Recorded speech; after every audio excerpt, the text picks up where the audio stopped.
अब हम आपको लेकर चलते हैं उधमपुर, और उधमपुर से हमारे साथ हैं सुनील जी भट्ट। देखिए, अनुच्छेद 370 हटाने के बाद पहली बार जम्मू कश्मीर में आज वोटिंग हुई है, तो उधमपुर में आज का मतदान क्या कहता है, आप बताइए हमारे दर्शकों को।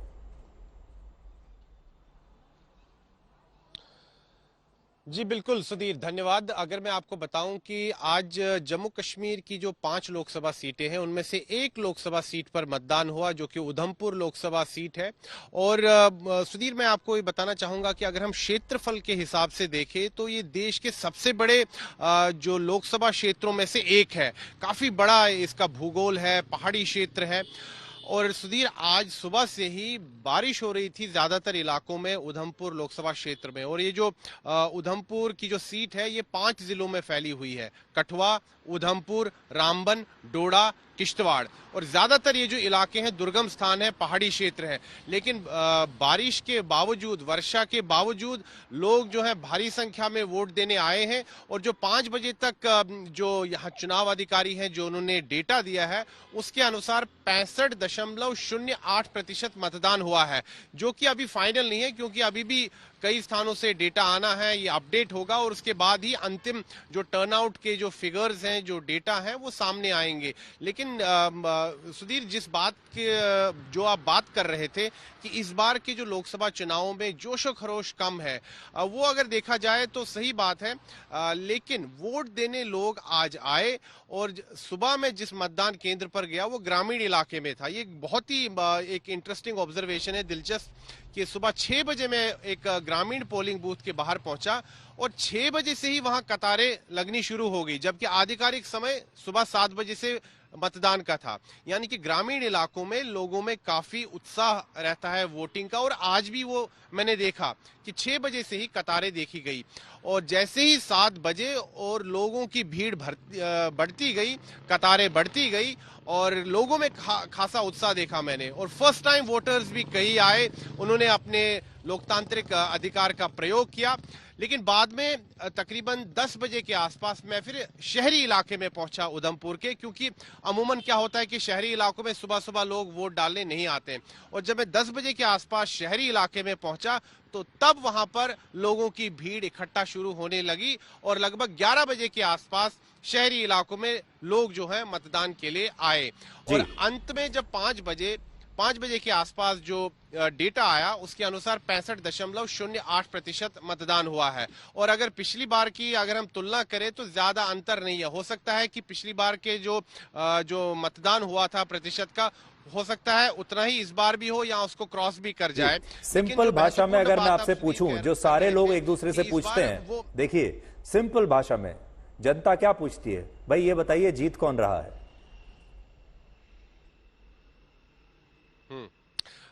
सुधीर, मैं पूर्व अनुमान से तो बचूंगा, लेकिन यह है कि यहाँ पर अगर मुद्दों की बात किया जाए, मैंने सुबह से वोटरों से बात की है, मतदाताओं से बात की है, तो लोगों का यही कहना है कि राम मंदिर भी एक मुद्दा रहेगा इन चुनावों में, 370 जो हटाई गई है वो भी एक मुद्दा रहेगा। तो लोग उससे खुश हैं कि मर्यादा पुरुषोत्तम ये दोनों तो बीजेपी के पक्ष में जाते हैं, ये दोनों मुद्दे बीजेपी के पक्ष में जाते हैं।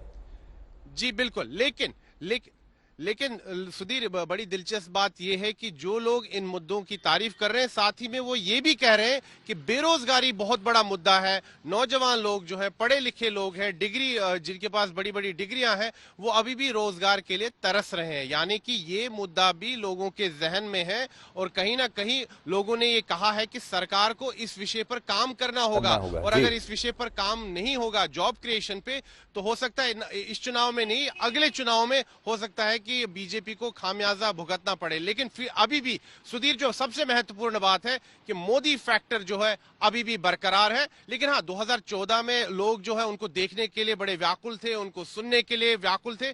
जैसे कि आपने कहा कि अब Modi is the new normal, तो लोगों को पता है नरेंद्र मोदी प्रधानमंत्री हैं, काफी अच्छे वक्ता हैं, उनके भाषण भी लोगों ने सुने हैं, तो न्यू नॉर्मल की तरह देखा जा रहा है। लेकिन मोदी फैक्टर अभी भी बरकरार है और जब लोग वोट डालने जा रहे हैं उस चीज को भी वो जहन में रख रहे हैं। जी सुनील, थैंक यू, आपका शुक्रिया।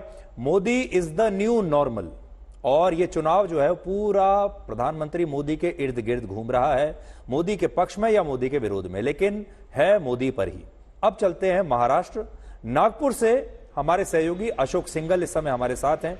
अशोक, आपने तो इतने सारे चुनाव देखे हैं, लगातार आप चुनाव देखते जा रहे हैं। आपने यूपीए की सरकारें भी देखी, आपने वाजपेयी जी की सरकार भी देखी और आपने अब 2014 से लेकर अब तक मोदी सरकार भी देखी। इस बार आप जब महाराष्ट्र में हैं, महाराष्ट्र में यह कहा जाता है कि इस बार जो बड़ा मुद्दा होगा वो ये असली और नकली का होगा।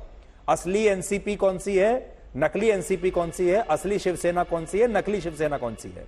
ग्राउंड पर आज आप जब थे तो आपने क्या देखा, क्या अंतर आपने महसूस किया और क्या आपको भी ऐसा लगा कि इस बार थोड़ा उत्साह की कमी दिख रही है, लहर ना इधर की है ना उधर की? बिल्कुल सुधीर, इसमें कोई दो राय नहीं, लहर तो नहीं दिखाई दी। लेकिन नागपुर की अगर स्थिति की बात की जाए, सुबह से वोटर आ रहे थे लेकिन भारी तादाद में लाइनें लगी हो या लगातार लोगों का जमावड़ा लगा हो वोट डालने के लिए, वो नहीं दिखाई दिया। मोहन भागवत जरूर 7 बजने से 10 मिनट पहले ही पोलिंग बूथ पे पहुंच गए थे। जैसे ही 7 बजे उन्होंने अपना वोट डाल दिया था। और अक्सर हर बार जब भी वोट डालने की नौबत आती है, जब भी वोट डालते हैं तो वो यही इसी तरीके से पोलिंग बूथ पे आकर वोट डालते हैं। लेकिन अगर आम लोगों की बात की जाए सुधीर, लोगों में उतना उत्साह नहीं था। और ये एक पैटर्न भी है यहाँ का, नागपुर का। अगर पिछले चुनाव की बात की जाए, 1999 के बाद एक बार भी 60% वोट प्रतिशत कवर क्रॉस नहीं किया। 60% वोट भी यहाँ नहीं डले 1999 के चुनाव की अगर बात की जाए। 1952 के बाद से और 1999 के बीच में सिर्फ 6 बार 60% पोलिंग क्रॉस की है। तो यहाँ पैटर्न जो है नागपुर का, ये कम ही रहा है। पिछली बार 54% के करीब वोट डले थे, उससे 2014 में 57% वोट डला था। तो इस बार अभी तक 5 बजे तक 48% वोट डला है। लेकिन सुधीर, जैसे आप भी बोल रहे थे शुरू में, जब डिटेलिंग कर रहे थे, इस पूरे विश्लेषण कर रहे थे वोट प्रतिशत का, एक समय होता था जब ये कहा जाता था कि अगर ज्यादा वोट डलेगा, ज्यादा पोलिंग होगी तो एंटी एस्टेब्लिशमेंट माना जाता था, सरकार के खिलाफ माना जाता था, या कम होगा तो सरकार के पक्ष में जाता है। लेकिन बहुत समय से, पिछले कुछ चुनावों से ये सब चीजें खत्म हो गई हैं। ज्यादा वोट डालना सरकार के पक्ष में भी जा सकता है, सरकार के खिलाफ भी जा सकता है। तो ये कोई पैमाना अब रहा नहीं है कि किसके पक्ष में गया, उदासीनता क्या है, क्या वजह रही। अगर वोट नहीं डाला तो क्या सरकार से नाराज है या विपक्ष से नाराज है, वो नहीं रहा। एक बात जो आपने कही वो ये हो सकती है कि लोगों को लगता है जो नतीजे हैं वो तो पहले से पता है कि क्या होने वाला है, क्योंकि जो बीजेपी और मोदी ने एक माइंड गेम खेला है, हार जीत पे बात नहीं हो रही है। बात हो रही है कि 400 सीटें आएंगी या 370 आएंगी या पहले जितनी आएंगी। ये चर्चा का मुद्दा है लोगों के बीच में। कोई भी हमसे भी बात करता है, हम कहीं मिलते हैं लोगों से, तो वो ये कहते हैं कि क्या 370 आ जाएंगी बीजेपी के अकेले, या 400 एनडीए की आ जाएंगी, या 300 के करीब ही आएंगी पहले जितनी। हार जीत की कोई बात नहीं कर रहा है कि एनडीए की सरकार बनेगी या नहीं बनेगी। तो ये एक बीजेपी ने जो साइकोलॉजिकली जो पत्ता फेंका है, एक तो वो बात है। तो हो सकता है जो वोटर नहीं निकले हैं उनको ये लगता है कि सरकार तो बनी रही है, कितनी सीटें आएंगी इससे कोई फर्क नहीं पड़ता है। तो एक ये फैक्टर हो सकता है। लेकिन ये बात सच है कि उतना उत्साह जमीन पे दिखाई नहीं दिया लोगों में, ना लंबी लंबी कतारें दी। कुछ जगह दिखाई दिए लोग, लेकिन गर्मी बहुत थी, उसके बावजूद भी मॉर्निंग में लोग निकलते हैं वोट डालने के लिए या इवनिंग में वोट डालने निकलते हैं। तो अशोक, लेकिन उतना उत्साह नहीं था। जी, तो अशोक सिंघल का कहना है, जो कि उन्होंने बहुत अच्छी बात बताई अशोक सिंघल ने। जी, अशोक ने जो बात बताई है वो ये है कि अगर कम लोग भी अगर वोट डालने के लिए आ रहे हैं, वोट परसेंटेज कम भी है, तो उसका मतलब ये नहीं है कि वो सरकार से नाराज हैं या वो दोबारा सेम सरकार को चुनना नहीं चाहते, क्योंकि अब समय बदल रहा है। महाराष्ट्र का जो लेटेस्ट फिगर मेरे पास आया, मैं आपको बता दूं, 2019 में महाराष्ट्र में 64.7% वोट पड़ा था। इस बार 55.8% वोट पड़ा है, जो कि पहले के मुकाबले लगभग 9% इस समय कम माना जाएगा। अब हम चलते हैं पश्चिम बंगाल। पश्चिम बंगाल में कूच बिहार से ऋतिक मंडल हमारे साथ हैं और 3 सीटों पर वोटिंग हुई है वहां, और ये तीनों सीटें पिछली बार बीजेपी ने जीती थी। आज आपने ऋतिक क्या देखा और क्या अलग आपको दिखाई दिया? हालांकि पूरे देश में अगर देखें तो सबसे ज्यादा वोटिंग परसेंटेज पश्चिम बंगाल का ही आया है और पश्चिम बंगाल वोटिंग परसेंटेज में सबसे ज्यादा है। और अभी मेरे पास जो लेटेस्ट फिगर है वो यही है, 77.57%। पिछली बार 84% था। क्या कहेंगे आप? देखिए, सबसे बड़ा बदलाव जो आज कूचबिहार, अलीपुरद्वार और जलपाईगुड़ी के वोट में देखने को मिला। देखिए, लंबे अरसे से मैं जो देख रहा हूँ और बंगाल की राजनीति के साथ और वोट के साथ जो चीज बिल्कुल जुड़ गया है वो है हिंसा। मैं आपको बताना चाहूंगा, ये लोकसभा चुनाव से पहले तमाम मशक्कत की गई, तमाम तैयारी की गई ताकि यहाँ पर हिंसा की जो फिर से वो ना घटे। तो हमने जो देखा कि कूचबिहार में छुटपुट कुछ घटना जरूर हुए, लेकिन उस तरीके से बड़े आखिरी में जो है हिंसा नहीं हुआ। और ये बड़ी बदलाव हम समझ सकते हैं, जैसे आपने जिक्र किया कि इस बार बंगाल के ये 3 महत्वपूर्ण सीट जो नॉर्थ बंगाल में, क्योंकि खास ये सीट भारतीय जनता पार्टी के लिए भी है, खास ये सीट तृणमूल कांग्रेस के लिए भी है। आंकड़े दिखा रहे हैं कि 77% जो है टर्नआउट हुआ है। ज्यादातर हमने देखा है कि नॉर्थ बंगाल में ज्यादा वोटिंग ट्रेंड रहता है और पिछली बार भी ऐसा हुआ था 2019 का मैं जिक्र करना चाहूंगा, जब भारतीय जनता पार्टी जो है 18 सीटें बंगाल से हासिल हुआ था, उनमें से ज्यादातर सीटें इस नॉर्थ बंगाल से हासिल हुई थी। भारतीय जनता पार्टी के लिए शुभ शुरुआत है, क्योंकि ये जो 3 चुनावी हम जो मैदान है आज से जिसका शुरुआत हुआ, अलीपुरद्वार, कूचबिहार और जलपाईगुड़ी, सुबह से मेरा अभी तक शाम हो चुका है, रात होने को है।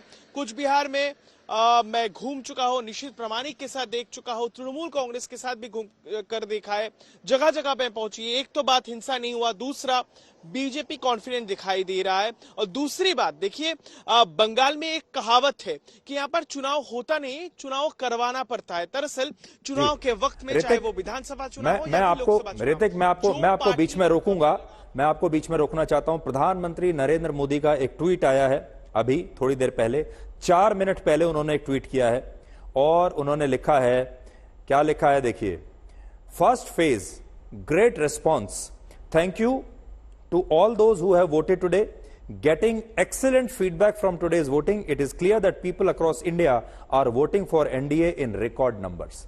तो प्रधानमंत्री मोदी कह रहे हैं कि मुझे आज पहले चरण के चुनाव में जबरदस्त रेस्पॉन्स मिल रहा है। उन्होंने सबका धन्यवाद दिया है जिन्होंने आज वोट किया है, और वो कह रहे हैं कि जबरदस्त एक्सीलेंट फीडबैक आज की वोटिंग को लेकर हुआ है, मेरे पास आ रहा है फीडबैक, और बिल्कुल ये स्पष्ट है कि पूरे भारत में लोग एनडीए के लिए वोट कर रहे हैं। ये प्रधानमंत्री नरेंद्र मोदी ने थोड़ी देर पहले ट्वीट किया है और उन्होंने लोगों का धन्यवाद दिया है और कहा है कि जबरदस्त रिस्पॉन्स उन्हें मिल रहा है। देखिए, अब जल्दी से हम चलते हैं उत्तर प्रदेश के रामपुर, जहां कुमार अभिषेक हमारे साथ हैं। 8 सीटों पर उत्तर प्रदेश में चुनाव हुआ है। योगी आदित्यनाथ का राज्य है, जिसमें पीलीभीत को छोड़कर बाकी सभी सीटों पर 40% से 55% तक मुसलमान हैं। आपने पोलिंग बूथ पर आज क्या देखा कुमार अभिषेक? उत्तर प्रदेश का फीडबैक बड़ा जरूरी है पूरे देश के लिए।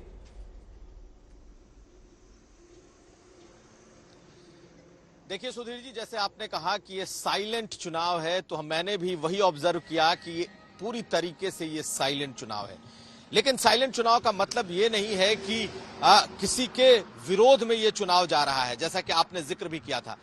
दरअसल मैंने जो ऑब्जर्व किया वो ये कि एक सेटल्ड वोट बैंक दोनों तरफ है, और दोनों तरफ सेटल्ड वोट बैंक ने अपने अपने को वोट किया है। ये जरूर है कि वोट परसेंटेज कम है, 57.57% ही वोटिंग हुई है, लेकिन अपना अपना वोट सबने डाला है। ये जरूर है कि उदासी दिखाई दी। एक वक्त था जब हम इन इलाकों में घूमते थे तो बड़ी बड़ी लंबी लंबी लाइनें दिखाई देती थी, लेकिन इस बार लाइनें नहीं थी और लोग आराम से आकर अपना वोट दे रहे थे। ये वो इलाका है जब 2019 में जो चुनाव हुए उसमें सपा और बसपा गठबंधन ने 8 में से 5 सीटें जीती थी और 3 सीटें बीजेपी के पास थी। इस बार का जो चुनाव हुआ है, इस चुनाव में अगर आप देखें तो बीजेपी को लगता है कि वो एज पर है, यानी कि वो ज्यादा सीटें इस बार जीतने जा रही हैं। लेकिन मुस्लिम वोटों की बड़ी तादाद जो इस बार साफ साफ दिखाई दिया वो ये कि बहुत ज्यादा उसमें बंटवारा नहीं दिखा है, यानी कि सपा और बसपा एक साथ जब थी तब जो मुस्लिम कंसोलिडेशन था वो आज अलग होने के बावजूद भी वो मुस्लिम कंसोलिडेशन इन 8 सीटों पर था। यानी कि अगर हम इसको देखें तो ये कह सकते हैं कि एक मुश्त ये वोट जो है वो समाजवादी पार्टी और कांग्रेस की तरफ गया है। लेकिन जो दूसरा वोट है, जो बीजेपी का वोट माना जाता है, उसका भी कंसोलिडेशन हमें दिखाई दिया है सुधीर जी। और ये कहा जा सकता है कि इस चुनाव में ठीक है कम वोटिंग की वजह से और अगर कहें तो उत्साह नहीं होने की वजह से प्रेडिक्शन होते हैं, लेकिन ये एक जिस बात की आपने चर्चा की, ये न्यू नॉर्मल है। लोगों ने मोदी को बहुत सुना है, बहुत देखा है। कुमार अभिषेक, माफी चाहूंगा क्योंकि अभी समय हमारे पास बहुत कम है। Modi is the new normal. Chhattisgarh Bastar से सुमी राजप्पन हमारे साथ हैं। बस्तर में ऐसे समय में वोटिंग हो रही है सुमी, जब इसी हफ्ते 29 नक्सलियों को मुठभेड़ में मारा गया है। आप पोलिंग बूथ पर दिन भर थी, क्या कह रहे हैं लोग? और थोड़ा आज संक्षिप्त में बताइएगा क्योंकि समय हमारे पास बहुत कम है और हमारे एक दो साथी अभी जिनसे हमें बात करनी है तो वो बच गए हैं, तो आप जल्दी से बताइएगा।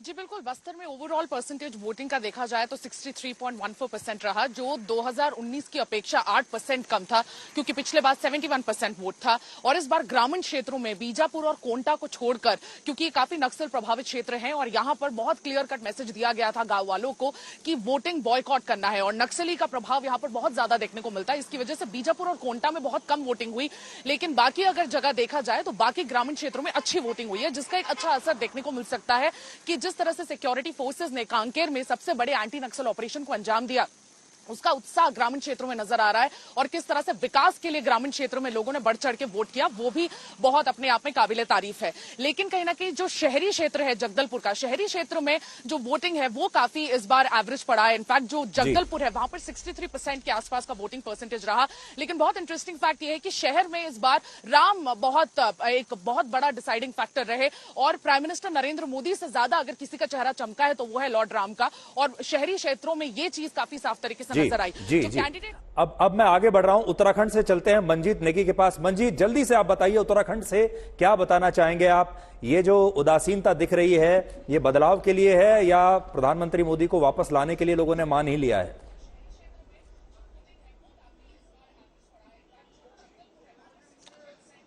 देखिए, जैसे आंकड़ों में आपने बताया कि 2019 में 58% से ज्यादा मतदान हुआ था, जो आज 53-54% रहा, यानी कि 6-7% मतदान कम हुआ है। लेकिन सुधीर जी, इस बात को ध्यान रखना होगा कि चुनाव प्रचार के दौरान मैं काफी सीटों पर घूमा और आप देखिए कि बीजेपी ने जिस तरह का जोर लगाया था, अपने स्टार प्रचारक प्रधानमंत्री नरेंद्र मोदी से लेकर अमित शाह, योगी आदित्यनाथ, राजनाथ सिंह, सबने प्रचार किया। वहीं कांग्रेस ने ऐसा लगता था कि चुनाव के प्रचार के दौरान ही अपने हथियार डाल दिए थे। उनकी एक स्टार प्रचारक प्रियंका गांधी वाड्रा की यहाँ पर एक रैली हुई और तमाम बड़े नेता अगर कांग्रेस के देखें आप, चाहे हरीश रावत हो, यशपाल आर्य हो, प्रीतम सिंह, जो भी उनके कद्दावर नेता हैं वो चुनाव से हटे हुए हैं। तो ये पिछले 15 दिनों के प्रचार के दौरान साफ नजर आ रहा था कि कहीं ना कहीं कांग्रेस पहले से ही यहाँ पर हतोत्साहित है और बीजेपी, हालांकि आज बीजेपी भी कम वोटिंग परसेंटेज को लेकर बीजेपी के पास कोई जवाब नहीं है।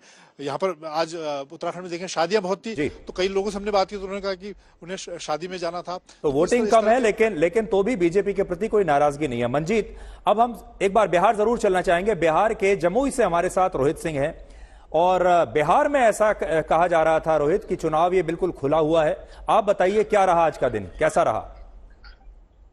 सुधीर, देखिए, बिहार का पहला चरण जो था वो कितना महत्वपूर्ण था बीजेपी के लिहाज से। आप ये समझिए कि प्रधानमंत्री ने चारों लोकसभा सीट पे जाकर जो है प्रचार प्रसार किया था, यानी कि बीजेपी को बहुत उम्मीद थी और प्रधानमंत्री से भी कि यहाँ पर वोटर टर्नआउट अच्छा होगा। लेकिन आज जमुई में देखिए या अन्य जितने भी इलाकों में आज जहाँ वोटिंग हुई है, जबरदस्त गिरावट जो है वोटिंग परसेंटेज में देखने को मिला है। जबरदस्त उत्साह है, उदासीनता जो है वो देखने को मिली है। यहाँ तक कि 46% जो है ओवरऑल वोटिंग हुआ है।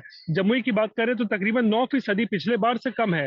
तो ऐसे में शहरी इलाकों में जब हम घूम रहे थे तो जाहिर सी बात है, एक देखिए तापमान भी एक बहुत बड़ा फैक्टर जो है वो प्ले करता है। 42 डिग्री जो है आज तापमान चल रहा था और लू चल रही थी। तो ऐसे में वोटर जो शहरी इलाकों में थे वो बहुत ही कम संख्या में जो है वो बूथ तक पहुंच रहे थे। हालांकि ग्रामीण इलाकों में तो रोहित, जो मुझे बात समझ में आई और वो ये है कि गर्मी भी एक बहुत बड़ा फैक्टर हो सकता है कि गर्मी की वजह से बड़ी संख्या में लोग शायद वोट डालने के लिए ना गए हों, क्योंकि इस समय मौसम ही ऐसा है, गर्मी काफी थी, खासतौर पर जो उत्तर भारत है वहां तो काफी ज्यादा गर्मी है। आप सबका बहुत बहुत धन्यवाद। और आखिर में मैं आपको बस इतना बताना चाहूंगा, इस बार आज कम से कम जो समझ में आ रहा है वो ये है कि कोई लहर नहीं है, ना कोई बदलाव की लहर है और ना ही किसी को बचाने की लहर है। लेकिन इसका मतलब यह है कि लोगों ने यह स्वीकार कर लिया है that Modi is the new normal, यानी मोदी जो हैं वो अब रहेंगे, मोदी चुनाव नहीं हार सकते, और शायद इसीलिए लोगों को लगा होगा कि मेरे एक वोट से भी क्या हो जाएगा। इसलिए लहर की कोई जो है वो कमी है, दोनों ओर से कोई लहर नहीं है। बड़ी बात यह है कि सोशल मीडिया पर आपको जो तूफान नजर आता है वो तूफान आपको जमीन पर नजर नहीं आ रहा है, और इसीलिए इस चुनाव को लेकर कम से कम पहले चरण में यह उदासीनता देखी गई है।